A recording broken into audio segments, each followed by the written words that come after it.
निवडणुका जिंकण्याची वेळ येते. याचा अर्थ त्यांना त्यांचा पराभव दिसतो आणि पराभवाचं रूपांतर विजयात करण्यासाठी त्यांना असे उपद्रव करावे लागतात. विधान परिषदेच्या संदर्भात महाविकास आघाडी कधी जाहीर होणार आणि कोण उमेदवार? अरे बाबा, आमचा एकच उमेदवार आहे सगळ्यांचा मिळून.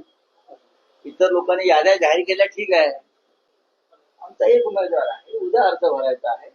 उद्या 11 वाजता आपल्याला कळेल कोणाला अर्ज भरता येईल. तिथे गेल्यावरच तुम्हाला कळेल पायरीवर विधान भवनाच्या कोण आहे. उद्धव ठाकरे साहेब उद्या अर्ज भरतायत असं समजतंय. उद्या किती वाजता अर्ज दाखल करणार? उद्या मी काय म्हणतोय तुम्हाला की उद्या विधिमंडळाच्या पायरीवर उमेदवार तुम्हाला पायऱ्या चढताना दिसले की तुम्ही त्यांचं नाव ब्रेकिंग न्यूज मध्ये द्या. राऊत साहेबांची इच्छा काय? राऊत साहेबांची इच्छा काय? राऊत साहेबांच्या इच्छा उद्धव साहेबांनी उद्या अर्ज भरावा. आमची इच्छा का नसावी? म्हणजे भरणार आहे. आमची इच्छा का नसावी? मी पहिला माणूस आहे सांगणार आहे की त्याने विधिमंडळात पुन्हा जायला पाहिजे.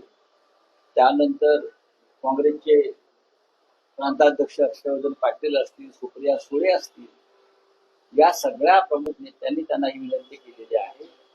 त्यानंतर केंद्रातून काल के.सी. वेणुगोपालजी, रमेश चेन्नीथलाजी जे प्रभारी आहेत महाराष्ट्राचे, त्यांनी सुद्धा अशा प्रकारची भूमिका घेतलेली आहे की माननीय उद्धव ठाकरे यांनी विधिमंडळात जाऊन महाविकास आघाडीचं नेतृत्व करावं, अशी भूमिका सगळ्यांची आहे.